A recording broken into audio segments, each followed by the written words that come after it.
Good morning. എല്ലാവരും രാവിലെ കഴിച്ചിട്ട് തന്നെ വന്നത്. അപ്പൊ നമുക്ക് ക്ലാസ് തുടങ്ങാം. അത് നമ്പർ എടുക്കാം. നമ്പർ 1 3 4.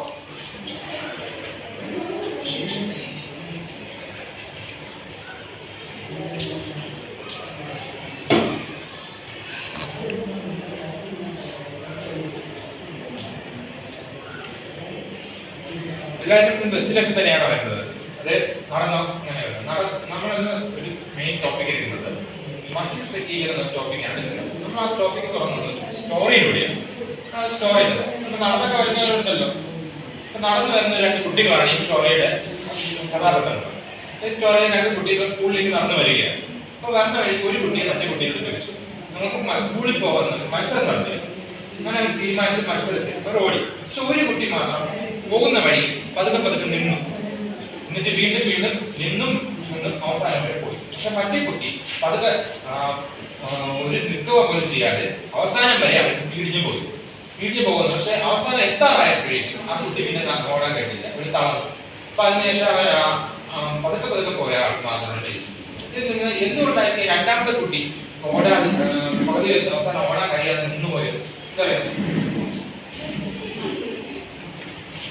ടയർഡായിട്ട് മറ്റൊരു എക്സാമ്പിൾ ആണ്. നിങ്ങൾ രണ്ട് കൈ പൊക്കും, ഒരു കൈ ഒക്കെ ഉണ്ടാക്കി രണ്ടെണ്ണം ചെയ്തുകൊണ്ടിരിക്കും. ഇങ്ങനെ തളരുന്നുണ്ട്. ഇതിന്റെ കാരണം മസിൽ ഫെറ്റീഗ് ആണ്. നമ്മുടെ ഗെയിമുകൾ, ഔട്ട്ഡോർ ഗെയിംസുകൾ, ക്രിക്കറ്റ് മറ്റും കളിക്കുമ്പോൾ ഓവർ ആക്ട് ചെയ്യുമ്പോൾ നമ്മുടെ ബോഡി നമ്മുടെ തളർന്നും ഇതൊക്കെ ചെയ്യുന്നതെല്ലാം മസിൽ ഫെറ്റീഗിന്റെ കാരണം ഉണ്ടാകും. ഈ മസിൽ ഫെറ്റീഗിന്റെ കാരണം മസിൽ എന്താണെന്ന് നിങ്ങൾക്ക് അറിയാം.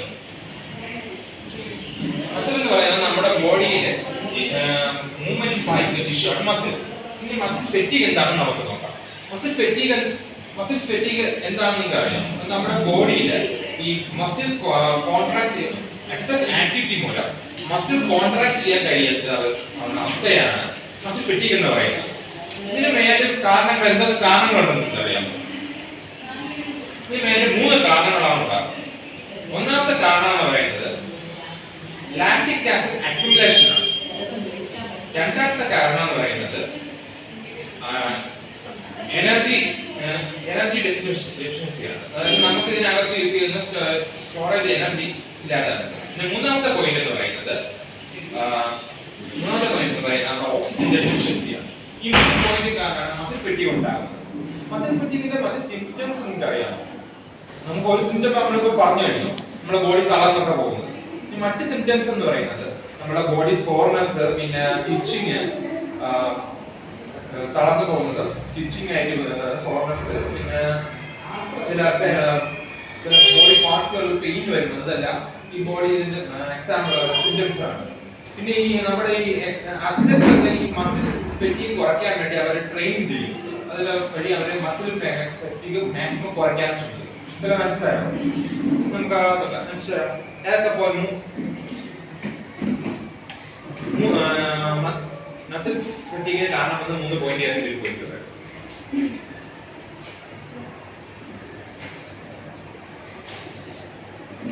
ഓക്സിജന്റെ അഭാവം മൂലം ഉണ്ടാകുന്നത്,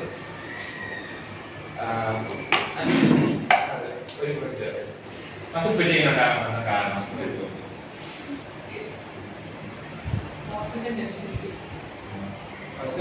പിന്നെ ലാക്റ്റിക് ആസിഡിന്റെ അക്യുമുലേഷൻ ഉണ്ടാകുന്നു, പിന്നെ എനർജി ഡെഫിഷ്യൻസി. ഈ 3 കാരണങ്ങൾ കൊണ്ടാണ് പ്രശ്നങ്ങൾ ഉണ്ടാകുന്നത്. മനസ്സിലായോ പറഞ്ഞു? എല്ലാം മനസ്സിലാകുന്നുണ്ടോ? നമ്മളിപ്പോ പഠിച്ച പോയിന്റ് എന്ന് പറഞ്ഞാൽ മസിൽ ഫെറ്റീഗ് ആണ്.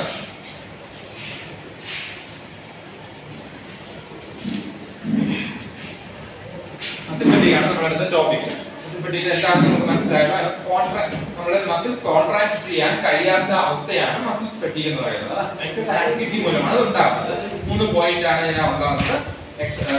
നമ്മുടെ ലാക്റ്റിക് ആസിഡിന്റെ എക്സസ് അക്യുമുലേഷൻ, സ്റ്റോറേജ് എനർജി സ്റ്റോറേജിന്റെ ഡെഫിഷ്യൻസി, മൂന്നാമത്തെ പോയിന്റ് ആയിട്ടുള്ളത് നമ്മുടെ ഓക്സിജന്റെ ഡെഫിഷ്യൻസി. ഈ 3 പോയിന്റ് കാരണം മസിൽ ഫെറ്റീഗ് ഉണ്ടാകും.